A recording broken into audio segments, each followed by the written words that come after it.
මම්මි කෑම හදනකම් බලන් ඉන්නවා මගේ සංකටි පුතා. අපේ බබාගේ දවල් කෑම එක. බත් හදනකොට බබාලට එපා වෙනවනේ. ඉතින් මේ වගේ පොඩි වෙනසකට.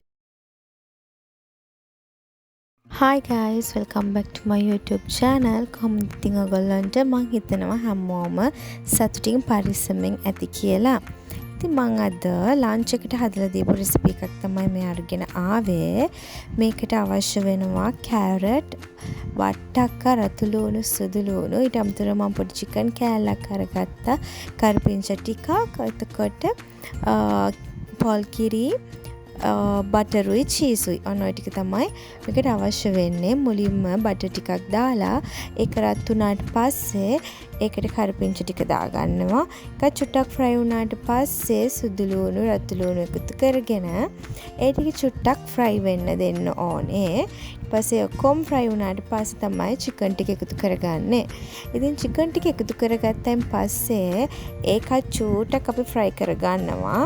ඒක ෆ්‍රයි කරගත්තට පස්සේ අපේ කැරට් ටිකයි වට්ටක්ක කෑල්ලයි ඒකට එකතු කරගන්නවා. ඉතින් මේ ටිකත් ඔක්කොම ෆ්‍රයි වුණාට පස්සේ ඒකට අවශ්‍ය ප්‍රමාණයට වතුර දාලා මේ ටික තැම්බෙන්න දෙන්න ඕනේ. පියනකින් වහලා ටිකක් වෙලා තියන්න. ඉතින් මෙයක් තියනවා මගේ තනියට.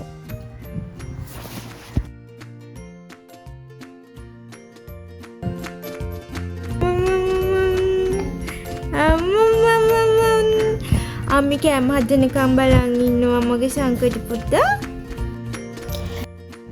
මේ ඇවිල්ලා විනාඩි 15කට විතර පස්සේ ඒක හොඳට තැම්බිලා යන්තම් වතුර ටිකක් තමයි ඉතුරු වෙලා තියෙන්නේ. ඉතින් මේ වගේ වතුර ටික හොඳටම අඩු වුණාට පස්සේ යන්තම් තියෙනකොට අපිට පුළුවන් මේකට අපේ පොල් කිරි ටික එකතු කරගන්න. උකු පොල් කිරි ටිකක් එකතු කරගන්න. කාට හරි පොල් කිරි එකතු කරගන්න බැරි නම් මේ වෙලාවේදී ෆ්‍රෙෂ් මිල්ක් ටිකක් හරි එකතු කරගන්න පුළුවන්. ඊට පස්සේ ඒකත් ඔන්න ඔය විදිහට හොඳට උතුරලා යන්තම් හිඳෙන්න දෙන්න ඕනේ. ඒ හිඳීගෙන එද්දී මම මේකට එකතු කරගන්නවා චීස් ටිකක්. ඊට පස්සේ ඒක මම එකතු කරගන්නේ ලිප ඕෆ් කරලා. ඊට පස්සේ ඒකත් හොඳට මික්ස් කරලා මෙන්න මේ විදිහට තමයි තියෙන්නේ. ඒක මම වෙන භාජනයකට දාගන්නවා නිවෙන්න. ඒ ටිකත් ඔක්කොම එකතු කරලා දාගෙන නිමුණයින් පස්සේ මේක අපිට පුළුවන් එයාගේ බ්ලෙන්ඩර් ජාර් එකට දාලා බ්ලෙන්ඩ් කරගන්න. බ්ලෙන්ඩ් කරගත්තට පස්සේ ඉතින් කවන්න තමයි තියෙන්නේ. අපේ බබා බත් කන්නේ මේ ටිකේම හරිම අමාරුයි කෑම කවා ගන්න. ඉතින් මම මේ රෙසිපි එක try කරාම අමාරුවෙන් හරි කොහොම හරි එක කවා ගත්තා. එයා මුලින්ම නම් චුට්ටක් අදිමදි කරා කන්න. ඒ වුණාට පස්සේ ඒක කොහොම හරි මම කවා ගත්තා. ඉතින් බත් කන්න නැති බබාලට මෙන්න මේ වගේ දෙයක් ඔයගොල්ලෝ try කරලා බලන්න.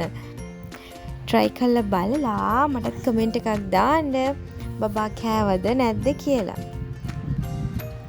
ඉතින් ආයෙත් ඉක්මනින්ම ලොග් එකකින් හම්බෙනකන් හැමෝම පරිස්සමින් ඉන්න ඕනේ. මගේ channel එක subscribe කරලා නැත්නම් subscribe කරන්න, notification bell icon එකත් click කරලා තියාගන්න. වීඩියෝ එකක් දාපුවාම ඉතින් ඔයගොල්ලන්ට බලන්න පුළුවන්. අදට එහෙනම් ගිහින් එන්නම්. හැමෝම පරිස්සමින් ඉන්න. bye.